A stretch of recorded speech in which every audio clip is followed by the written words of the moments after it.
विभूत्या। स्वयं भास्वर माने स्वभाव से ही जो भासुर हैं, मूर्ति जिनकी अर्थात देदीप्यमान शरीर को धारण करने वाली श्रीमद् भगवान वासस्था।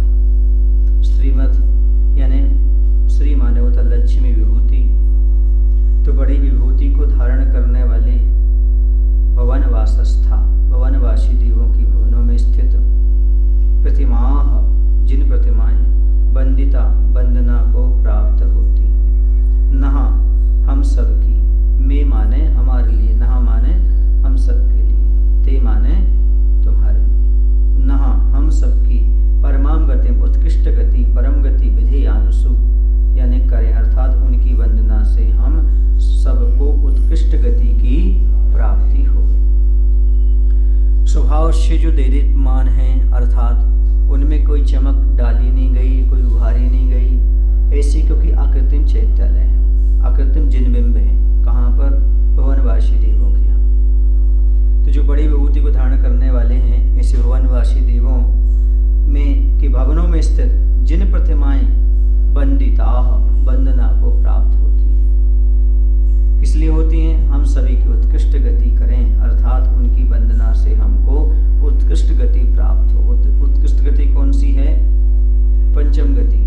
अभी सभी चौथी फेल है। क्या है? अभी सब चौथी फेल है, क्योंकि चारों गतियों में फेल होते आ रहे हैं। अभी चौथी गति से पास नहीं हुई है अपन। चौथी गति कौन सी? मनुष्य गति। उससे पास हो जाते तो अपन चौथी पास हो जाते, तो पंचम गति मिल जाती। इसलिए कैसे हैं? चौथी फेल। यदि आपको कोई चौथी फेल कह दे तो बुरा नहीं मानना, समझ जाना संसारी प्राणी कह के संबोधन किया जा रहा है। तो कौन हो? अभी संसारी प्राणी हो।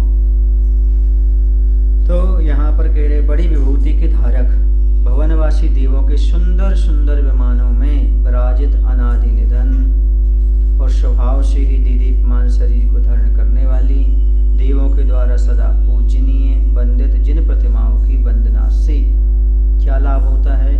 हम सब भक्तजनों को उत्तम मोक्ष गति की प्राप्ति होती है।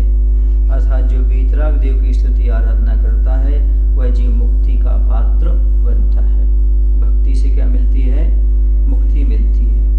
ये परंपरा मोक्ष का कारण है। भक्ति साक्षात मोक्ष का कारण नहीं है, भक्ति परंपरा से मोक्ष का कारण है। और जो परंपरा से मोक्ष का कारण हो वो मात्र आश्रव का कारण नहीं हो सकता, वह मात्र बंध का कारण नहीं हो सकता।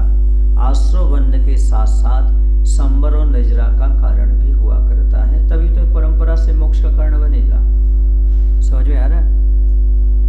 यदि लोग यही मान करके चले मात्र कि भगवान की भक्ति करने से पुण्यबंध होता है तो ये एकांत है। पुण्यबंध तो होता है, लेकिन साथ में पाप कर्म की नजरा भी होती है और उतने समय तक पाप कर्म का संवर भी होता है। उस समय पाप का बंध नहीं होता। इसे संवर भी हो गया, निर्जरा भी हो गई और आश्रव भी हो गई। तीनों काम एक साथ हो जाते हैं। जैसे आपका लाइट है ना, तो लाइट से आप कूलर भी चला लो, हीटर भी चला लो और प्रकाश भी कर लो। तीनों काम हो सकते हैं। एक कारण से तीन कार्य, और वो भी विदृश्य देखे जाते हैं, विपरीत देखे जाते हैं। जैसे कूलर चलाना और हीटर चलाना। इसी प्रकार से भगवान की भक्ति करने से भी ऐसा एकांत नहीं कि जैसा कारण हो वैसा ही कार्य हो। समझ गए? एक कारण से तीन कार्य भी संपादित हो जाते हैं, आश्रव, संवर और निर्जरा। इसलिए जो मात्र एकांत से भगवान की भक्ति करने से पुण्यबंध मानते हैं, उनके लिए कहा जा रहा है कि मुक्ति का पात्र कैसे बनेगा? क्योंकि पुण्य से मोक्ष तो जाते नहीं है, लेकिन पुण्य जरूरी है मोक्ष जाने के लिए, लेकिन पुण्य से मोक्ष नहीं जाते। जब पाप और पुण्य दोनों से रहित हो जाएंगे तभी मुक्ति का लाभ प्राप्त होगा। यदि मुक्ति मिलती है इसका अर्थ है नजरा भी होती है। हाँ बिल्कुल, इसी तो कह रहा हूँ। बिल्कुल बिल्कुल सम्यक दृष्टि तो भक्ति कर रहा है भगवान की। ना भी करे तो सम्यक योग पर उसके ऐसी परिणाम बनेंगे। लिखा है कि भगवान की भक्ति करने से, उसमें लिखा है तुम्हारे सर्वासिद्धि ग्रंथ में, सम्यक्त वर्धनी क्रिया। क्या लिखा है? सम्यक्त वर्धनी क्रिया क्या है? तो देव शास्त्र गुरु की पूजन अर्चन आदि ये सम्यक्त वर्धनी क्रिया है। क्या आती है? सम्यक वर्धनी क्रिया आती है, जो कि हमारे लिए शुभ मानी गई। इसलिए सम्यक्त की वृद्धि कराने वाला बंध का कारण और संसार का कारण कैसे हो सकता है? क्योंकि उसके बिना तो मोक्ष मार्ग शुरू ही नहीं हो सकता। इसलिए भगवान की भक्ति पंचम गति को देने वाली है, 5 पापों को नष्ट करने वाली है, पंचायत से छुड़ाने वाली है और पंच परावर्तन से मुक्त कराने वाली है। क्या हुआ अर्थ? पंच परमेष्टि की भक्ति पंचम गति को देने वाली है, 5 पापों से छुड़ाने वाली है, पंचायत से बचाने वाली है और पंच परावर्तन से छुड़ाने वाली है। ये श्रद्धान का विषय जिसको बन जाता है वही जीव पंच परमेष्टि की आराधना भक्ति करता है, उसका फल भी प्राप्त करता है। मिथ्या दृष्टि भी यदि भक्ति कर ले तो सम्यक की उपलब्धि हो जाती है, सम्यक की उपलब्धि ना हो तो दुर्गति का नाश हो जाता है, सदगति की प्राप्ति हो जाती है। चाहे सम्यक दर्शन हो या ना हो, भगवान की भक्ति कभी भी आपके लिए नुकसानदायक नहीं है। चाहे सावक हो चाहे साधु हो, किसी को भी भगवान की भक्ति हे बुद्धि से नहीं करना चाहिए। कैसे करना चाहिए? उपादेय बुद्धि से ही करना चाहिए। अब बुद्धि लगाओ काहे को? कौन सी बुद्धि से कर रहे हैं? हम तो कर रहे हैं बस भगवान की भक्ति। ये बुद्धि लगाओ क्यों? कौन सी बुद्धि से करना, कौन सी बुद्धि से नहीं करना।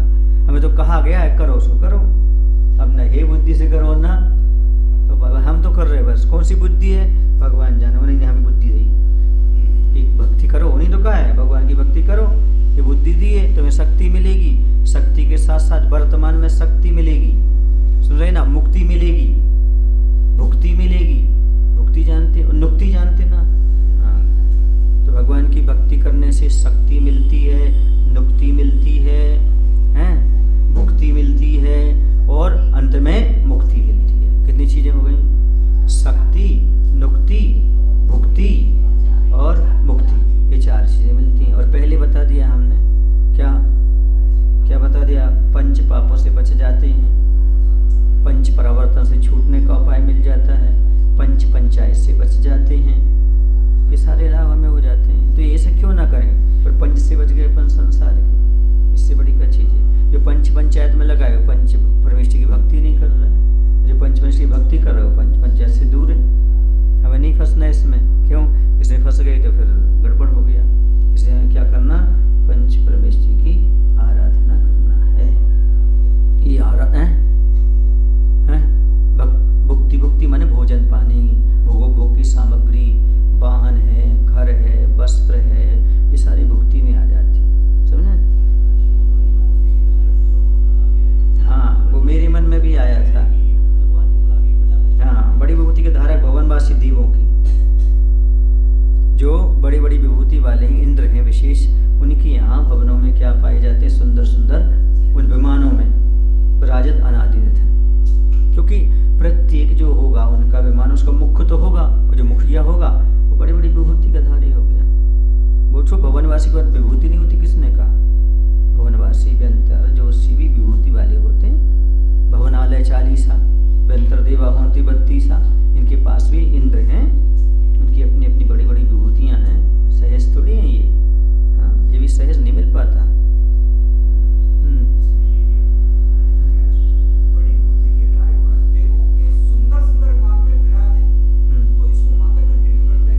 बिल्कुल नहीं करते।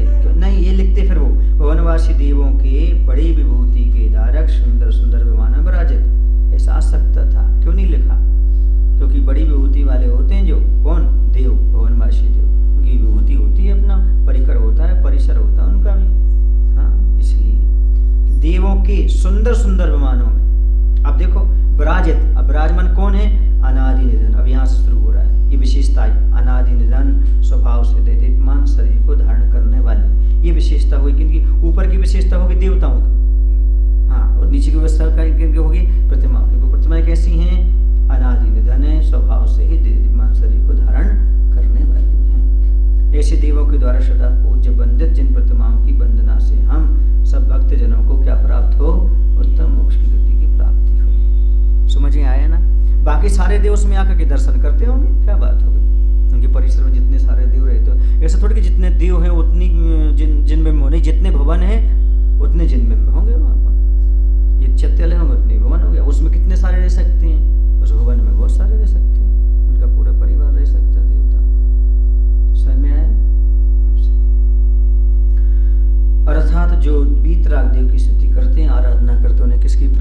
होती है? मुक्ति की प्राप्ति हुआ करती है। देव वैसे भी छोटा नहीं होता, देव है इसका तो बड़ा ही है वो तो। क्यों? क्योंकि उसने देवगति का आश्रय किया है, कुछ ना कुछ अच्छा तो किया होगा, तो देवगति को प्राप्त हुआ होगा। कम से कम 10,000 वर्ष तक तो टिकेगा, 10,000 वर्ष तक रखेगा, विभूति मिलेगी उसको, अमृत का पान वो भी करेगा, वैकृत शरीर उसका भी होगा। सारी व्यवस्थाएं तो हैं निकृष्ट। उससे अलग जरूर है कि वो मिथ्यात्व के साथ जन्म लिया है, पर देव की सारी व्यवस्थाएं तो उसके पास रहेंगी। कम से कम 32 देवियां तो रहेंगी। क्रीड़ा स्थल रहेंगे उसके, आके तो चित्तल की वंदना कर सकता है, भगवान के समोषण में आ सकता है। सारी व्यवस्थाएं, कौन सी फैसिलिटी नहीं है? ठीक है, अब पहले गलती की थी तो मिथ्यात्व के कारण उस देव में आ गया, उस सम्यक प्राप्त करके बहुत कुछ कर सकता है।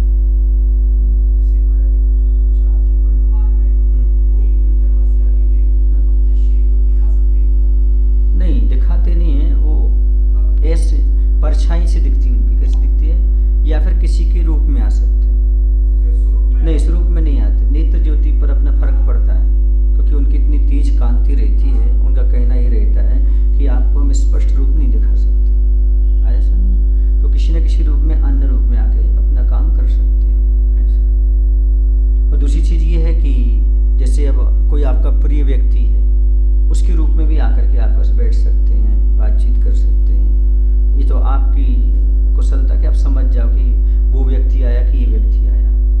यदि वो आया है तो दो चीज़ें दिखना पड़ती हैं। यदि बैठा आपके रूप में भी बैठा है तो देखना ही पड़ता है उसको परछाई पड़ रही कि नहीं पड़ रही, इसके शरीर की, उसकी पलक झपक रही कि नहीं झपक रही। दो चीज़ें विशेष देखना पड़ती है। जिसकी पलक नहीं झपक रही है तो समझे वो आदमी नहीं है, वो कौन है?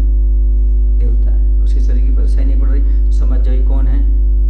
देवता है। बाकी तो समझ में आता कि आदमी है। ये ऋषभ के रूप में आया, किसके रूप में आया? तो ऋषभ बैठा है तो उसकी परछाई समझ में आएगी। समझ में आया ना? नहीं, ये सब शरीर पर रोम भी दिखाई देंगे। क्या दिखाई देंगे? रोम। उसके शरीर पे ऐसे रोम नहीं देंगे, विक्रिया से बनाए तो पता लगे। हाँ, ऐसा।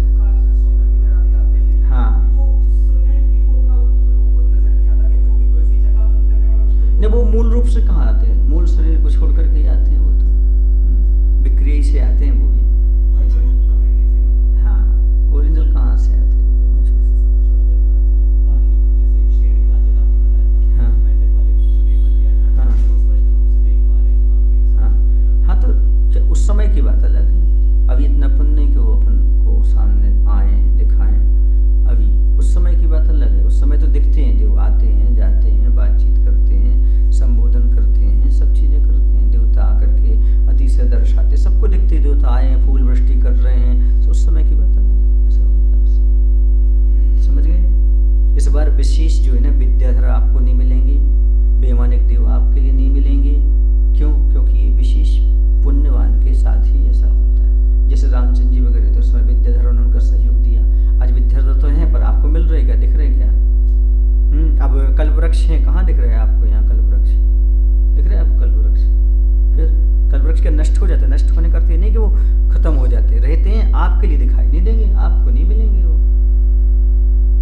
क्योंकि वो तो अनादि निधन है, उन्हें किसी ने बनाया ही नहीं है कल्पवृक्षों ने। और वो तो पृथ्वी का एक है, वो कहाँ जाएंगे, कहाँ ले जाएंगे, कहाँ रखेंगे लोग ले जाकर के उनके लिए? अब आपको नहीं दिख रहे तो मैं क्या कर सकता हूँ?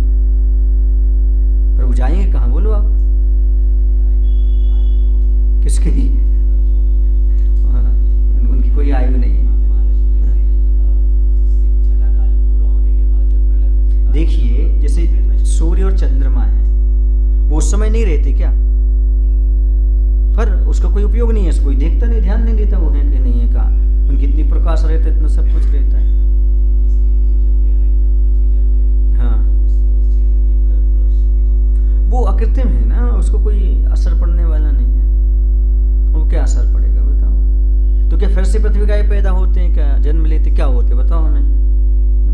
फिर ऐसे कैसे कहेंगे? फिर ऐसा कहीं उल्लेख बताओ हम कि हाँ फिर वो थोड़े से बढ़े, फिर प्रोग्रेस हुए, फिर ऐसे ऐसे बढ़ते गए। यदि वे ऐसा मानते जीव हैं वो ऐसा है इस प्रकार कि उनका अनुसार पृथ्वी का एक माना, उसमें आकर के जीव जन्म ले सकता है, उसमें क्या बात है? हाँ,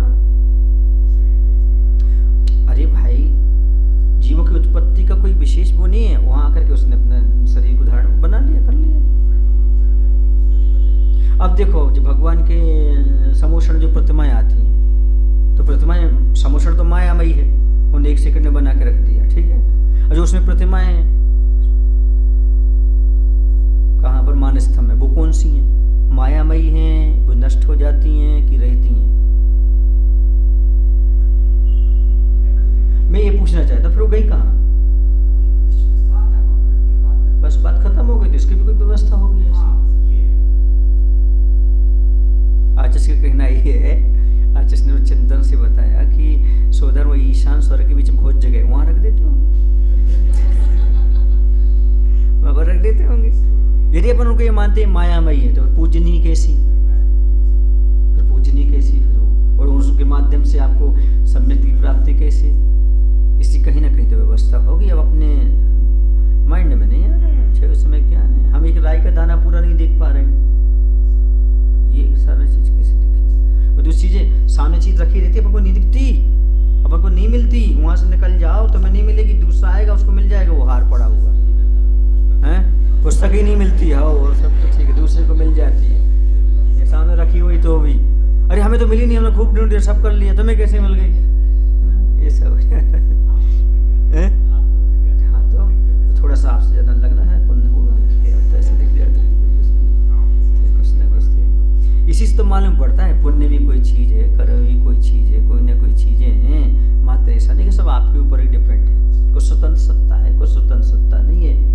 बीज डालने की स्वतंत्रता आपके पास है, फसल उगाने की आपका क्षमता नहीं है, आ भी सकती नहीं भी आ सकती, फांसी लगाने की आपकी क्षमता है, मर जाओ कोई जरूरी नहीं, समझ गए ना? आत्महत्या के तुम भाव भर कर सकते हो, मर जाओ कोई जरूरी नहीं है, क्या पता लटक करके बच जाओ, कोई बचा ले, क्या कर ले। ऐसे कोई बहुत सी स्वतंत्रताएं जो है ना आपके पास है, कुछ स्वतंत्रताएं हमारे पास नहीं है, करते हुए भी नहीं कर पाए। जैसे आपने कहा था ना कि महाराज जी वहाँ तो अमृत झरता नहीं है नरकों में, फिर वहाँ पर संयम क्यों नहीं होता? हाँ, वहाँ तो संयम पाल सकते, क्यों नहीं?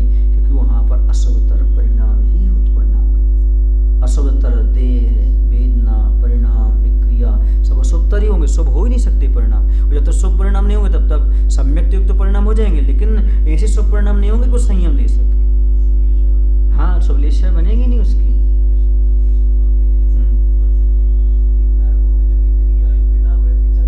हाँ, कौन के? इसलिए ये क्योंकि उनकी विशेषता है, वो पुण्य का फल भोग रहे हैं इसलिए अमृत खा रहे हैं, ये पाप का फल भोग रहे हैं इसलिए मिट्टी खा रहे हैं। उसका फल भी तो कुछ होना चाहिए ना, कि हाँ तो लोग शक्कर खा रहे हैं, गुड़ खा रहे हैं, तो वो क्या खाएंगे? अमृत खाएंगे नहीं तो क्या, फिर क्या मतलब? हाँ बिल्कुल, समझ में आया ना? वो मात्र भूख का अभाव में दुख होगा, इनको भूख लगेगी तो सद्भाव हो जाएगा, अमृत हो जाएगा, ये पुण्य का फल मिलेगा उनके लिए। समझ गए ना? अपन व्यवस्था बदल सकते तो सोचते, व्यवस्था तो अपन बदल नहीं सकते।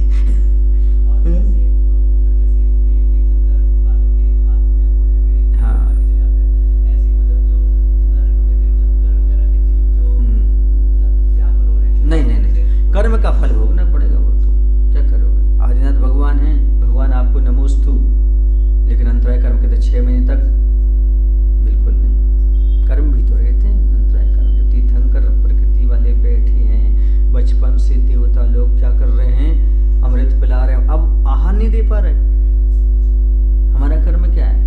देवता नगण्य है, जघन्य है देवता, बहुत बड़ी चीज नहीं मानना देवता के लिए, तो बहुत बड़ी चीज मानते देवता के लिए। तुम्हारा पुण्य है तो वही कुछ है, वरना नहीं। और ऐसा नहीं है कि माता संयमी के पास ही देवता हैं। अब देखो ना, रुद्र का कथन अपने यहाँ मिलता है, रुद्र भ्रष्ट हो गया, 60,000 वर्ष तक मुनि बन के संयम पाला, भ्रष्ट होने के बावजूद भी यक्षों ने उसके पीछे नहीं छोड़ा।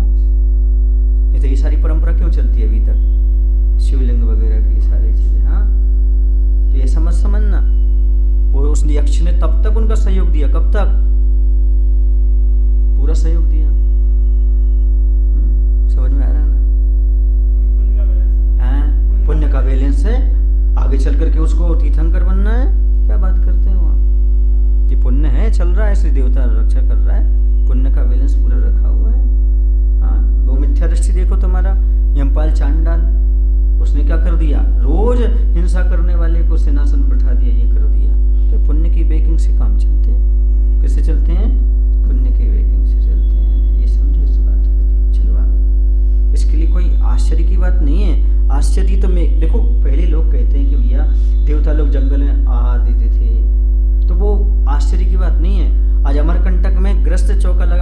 दे तो वो बड़ी बात है।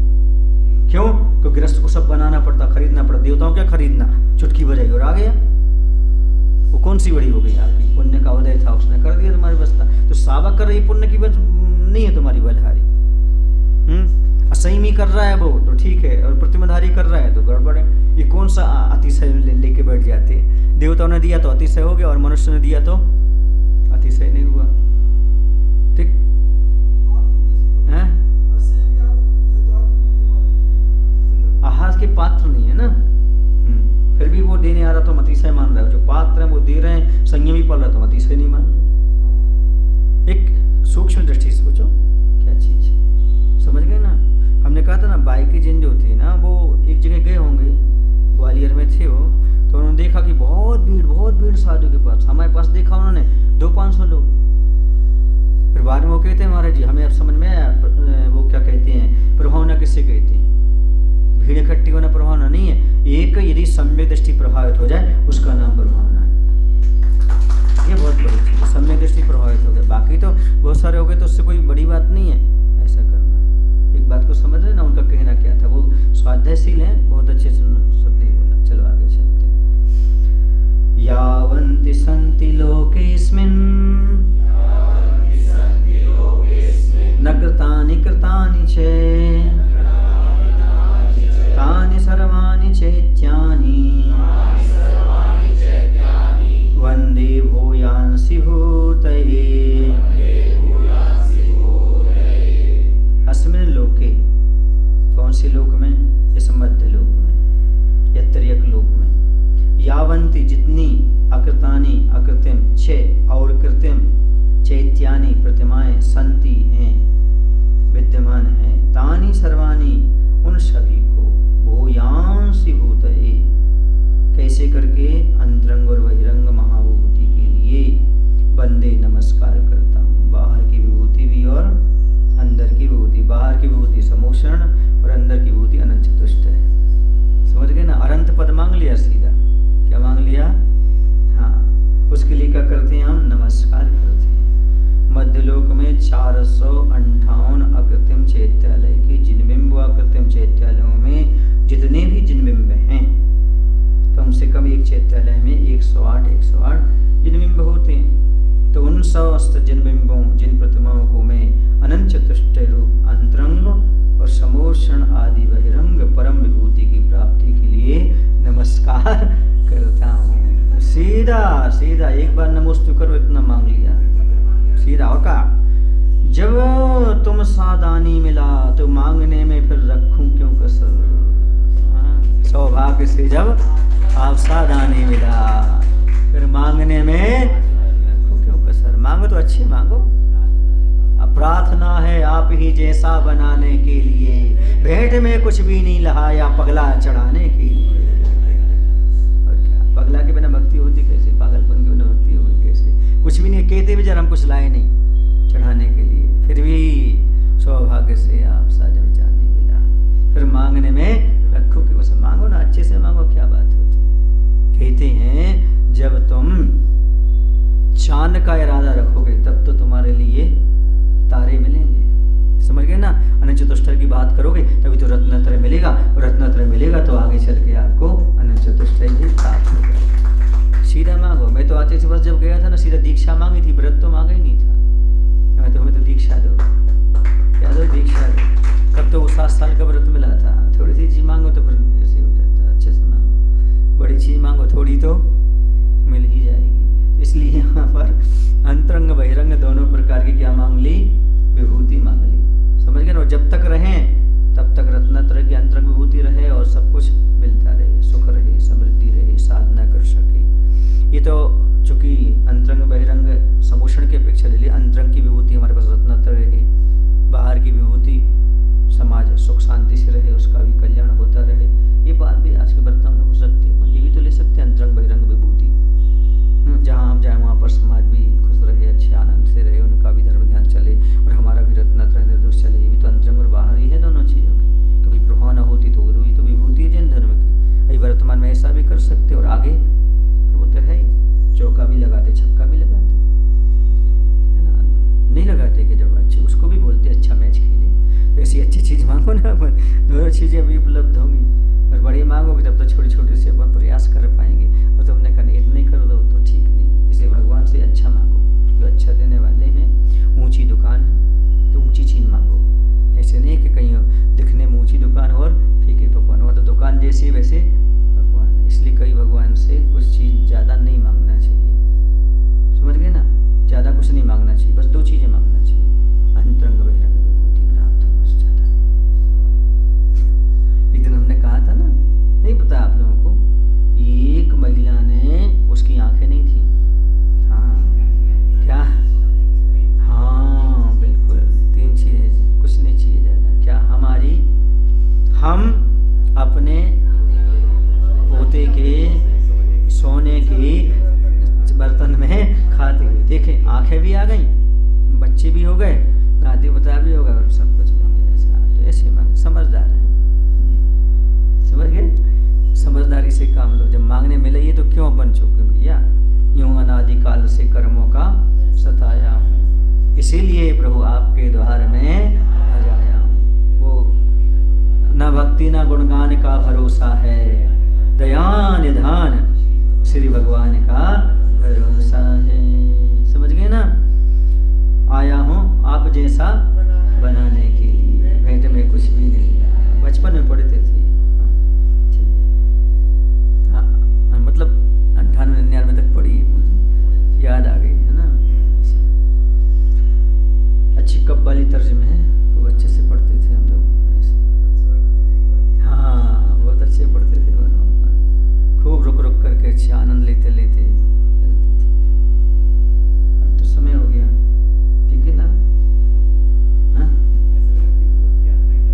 हाँ 3 लोग की, बिल्कुल मध्य लोग की, आखिरी चैतन्य के बनना। इतना सोचना ही बहुत बड़ी बात है। कहाँ संसारी प्राणी को इन प्रतिमाओं की ओर ध्यान जाता है, कौन समझता है कृत्रिम क्या है, कौन अकृत्रिम है। लेकिन अपने पास इतना सौभाग्य, इतनी बुद्धि है कि हम कम से कम इतनी बुद्धि लगा पा रहे हैं। इन आचार्यों का बड़ा उपकार है कि अपन समझ पा रहे हैं कि कहाँ प्रतिमा है, कहाँ अपना ध्यान जा रहा है वहाँ पर। ये कोई सामान्य पुण्य नहीं है, ये सामान्य कोई अपनी बुद्धि नहीं है, ये विशेष चीज़ें अपने लिए आज भाव हो रहे हैं। वरना सुबह से लोग नाश्ता में लग गए, कोई घूमने में लग गए, कोई पाप में लग गए, कोई कुछ में लग गए। ये तुम लोग का इतना सौभाग्य है कि 50 लोग बैठ कर कम से कम कृतम चैत्यालय की वंदना तो कर रहे हैं बैठ करके। यही तो आगे काम में आएगा। आज यहाँ पर ऐसे भाव से कर रहे हैं, आगे चलकर साक्षात करेंगे अपन। दिव्यन गन्नेन दिव्यन चुन्नेन दिव्यन वप्पेन दिव्यन दुवेन। समझ में आया नहीं आया? देव बन करके दिव्य पुष्प, दिव्य गंध, दिव्य अक्षत चढ़ाएंगे, फिर जाने ही वो तो कोई अभी रास्ता ही नहीं है, कर क्या सकते हो आप? ऐसे करके समझ में आया? हाँ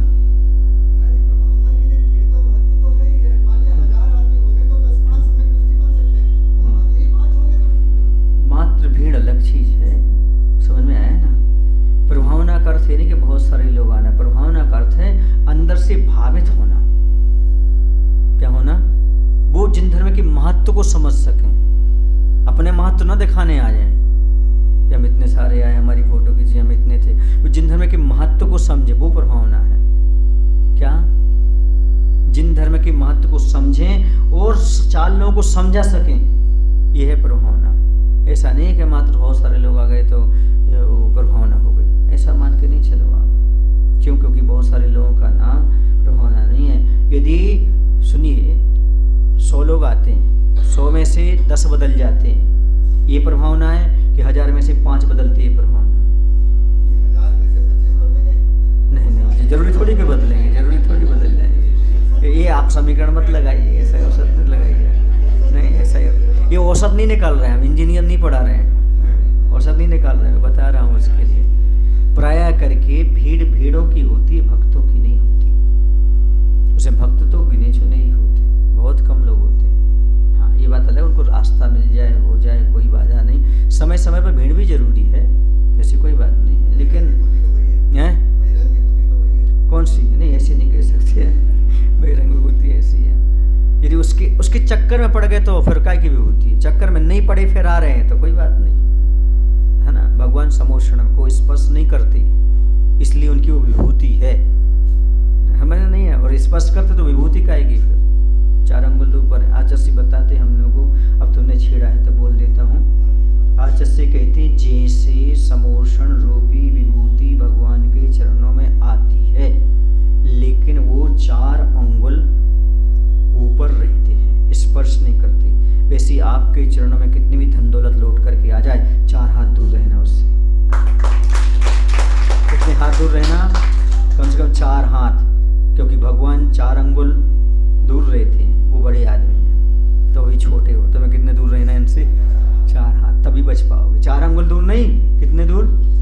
हाँ, वो भगवान की व्यवस्था है कि वो 4 अंगुल दूर है। आप 4 अंगुल दूर नहीं रखना, कितने दूर रखना है उसको? 4 हाथ दूर। समझ में आया ना? तभी आपका सम्यक दर्शन है, तभी आपकी चर्या है। भगवान का तो उत्कृष्ट है, तो 4 अंगुल भी रह जाए तो बन जाए, लेकिन आपको 4 अंगुल नहीं, कितने दूर? 4 हाथ। इसका मायने समझे? आपको और दूरी बना करके रखना है, और दूरी बना करके रखना है, तभी आपका सब निर्मल पवित्र हो सकता। बोले महावीर भगवान की जय। आज श्री विद्यासागर जी